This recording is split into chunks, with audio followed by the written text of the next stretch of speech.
Several years ago in 1967, there was a very popular movie came out. It was a star-studded cast with Spencer Tracy in it, Sidney Poitier it was in it, Katharine Hepburn, and her niece, Catherine Houghton, was also in it. And it was a very interesting thing. Now, you have to understand, the year is 1967. And in 1967, this was a big deal. It was a distinguished upper-class white family whose young daughter had fallen in love with a young black man, distinguished intellectual young black man played by Sidney Poitier. And to the family's surprise, they had a dinner guest coming, but they did not know that the dinner guest was going to be black. You can imagine when they open up the door and here comes this handsome, striking, young, virile black man walking in the door, that the tension in the room was measurable.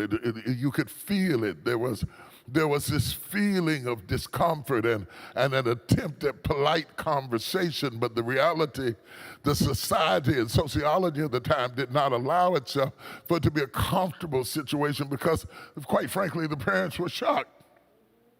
Now, this dramedy, it's a drama/comedy, this dramedy was designed so that we might have a humorous look at ourselves, and often art imitates life so that we can learn from the art better how to live in human life. The tension around the table I wanted to use as an example so that you could feel that when Jesus is, in fact, invited into this table, this supper, to have dinner with the Pharisees, there's no question that he's not invited, but everybody who invites you is not glad that you came.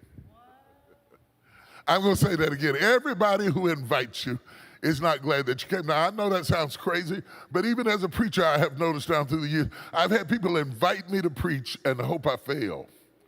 I've had people invite me in and didn't really want me there. And you know how it is. If you are a sensitive, spiritual, discerning person, you can tell when you're not welcome. You don't have to be invited to preach to recognize that there's an atmosphere, almost a stench in the room that says we don't want you here. Such is the case with Jesus. He has been invited into the influential house of the upper echelon of the Pharisees. This particular Pharisee is not just an average Pharisee, but he is a very erudite, charismatic leader of the Pharisaical movement, and he's invited Jesus to supper. And they're sitting around the table, and the Bible takes the time to note that he was carefully being watched. That you when you're not looking, people are looking at you. You look up, they look away. You know that kind of thing they do. You know, and Jesus is there, but the atmosphere is not right. And you must understand why it is not right. The Pharisees have said a lot of hideous things about Jesus. They have fought him tooth and nail. They were intimidated by him. They did not accept him. They wanted to reject him. They wanted to ostracize him. And still they invited him to dinner. I wish I had somebody out there who's been invited to something that they weren't welcome. If you've ever been invited to something that you're not welcome at, you understand the internal feeling. You're sitting there, but you're not comfortable. You got your fork and your knife, and you're trying to say something pleasant, but you're not comfortable in the atmosphere. I want you to feel the discomfort of Jesus sitting around the table being watched by the people that invited him. Almost like being in a department store and having somebody watching you as you go up and down the aisle. And they say, may I help you? But you know, they're not really asking you, do you need any help? They're watching you. They're watching Jesus. Now, the writer here is Luke. Make no mistake about it that he has his own flair and his own way of delivering truth.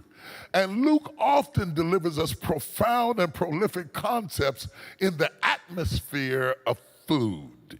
It is strange, but it is true. Over and over again, he uses the backdrop of food to have a bigger discussion. What do you mean, Bishop? Well, I'll give you an example. In Luke 7:34, Jesus' critics had referred to him as a glutton and a wine bibber. Luke is the one who points that out to us. That when Jesus came to supper and he sat down to eat, they called him a glutton and a drunkard, a wine bibber, as it were, a friend of tax collectors and sinners. They're insulting him over the way he eats. Maybe he had a healthy appetite.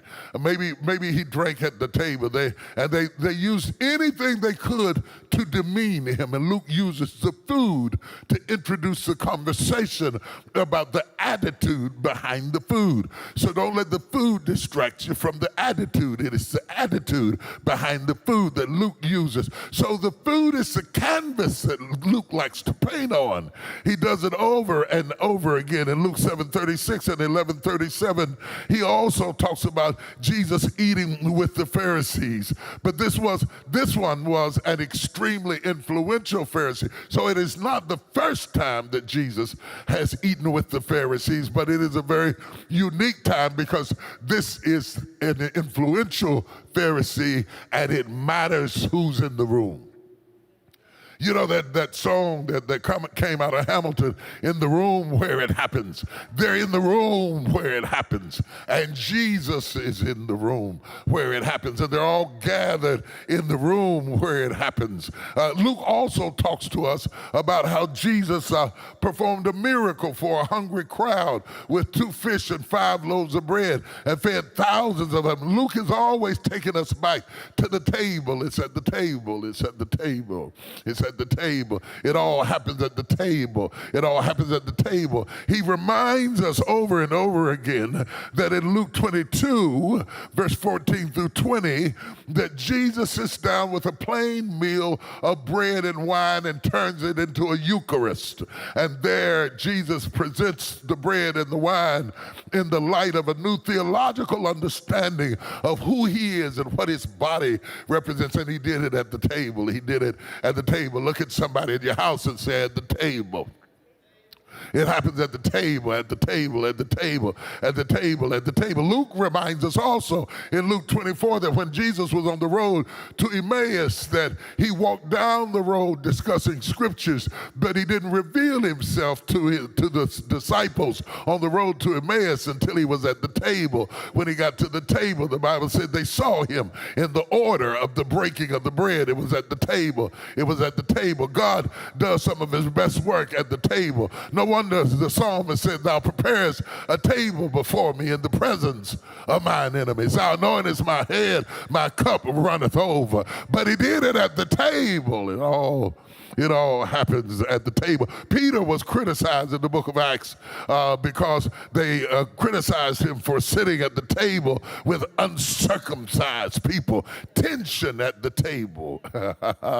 Tension at the table. It is interesting to note that Luke, who writes the Gospel of St. Luke, is also the author of the book of Acts. And over again, he brings us to the table. He tells us that the early church continued steadfast in the apostles' doctrine, in breaking of bread and fellowship, going from house to house. Luke keeps taking us back to the table, to the table, to the table. And once again, we are at the table.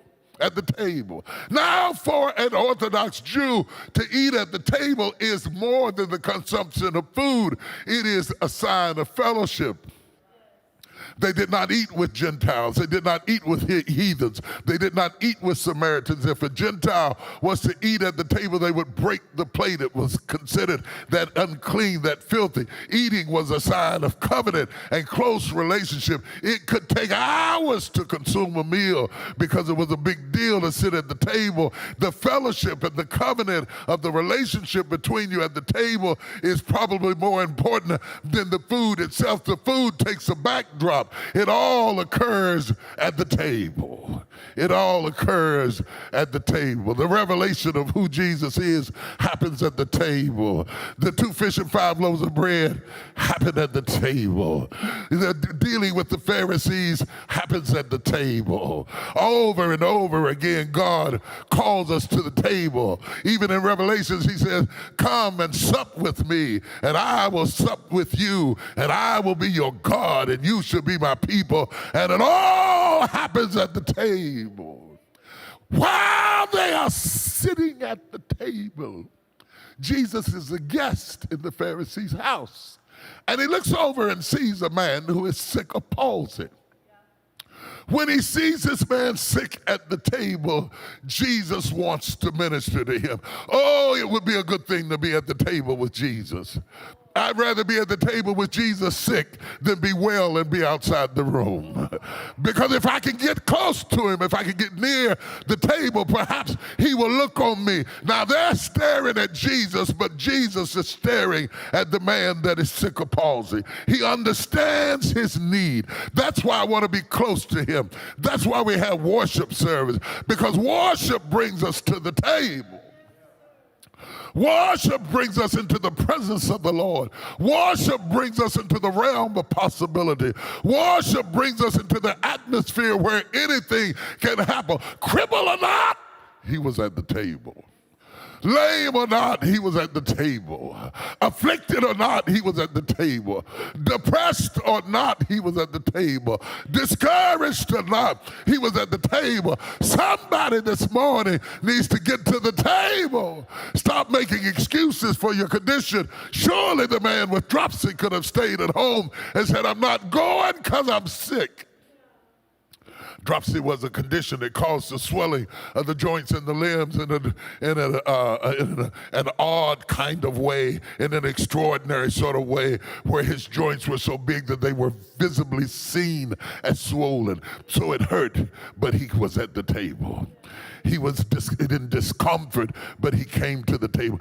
Sometimes you got to press your way to the table. It is not always comfortable to get to the table. You got to press your way to the table where you see the benefit of being at the table more than you see the benefit of staying comfortable. Oh, I'm concerned about a comfortable church. We've got a comfortable church that if it doesn't feel right, we don't do it. If it's not convenient, we don't go. If the parking's not nice, we won't go. But oh, God is looking for somebody who wants him bad enough to be uncomfortable. It must have taken the man with dropsy twice as long to get to the table as it did other people, seeing as his joints and limbs were so swollen. But he knew that if he could get close to Jesus, if he could just get close to Jesus, if he could just get in proximity to Jesus, perhaps he would look on me. Perhaps he would look on my situation. Perhaps he would heal my daughter. Perhaps he would touch my son. Perhaps he would heal my finance. Perhaps, but it can't happen if he don't see me. I gotta be there. Half the battle is showing up for the fight.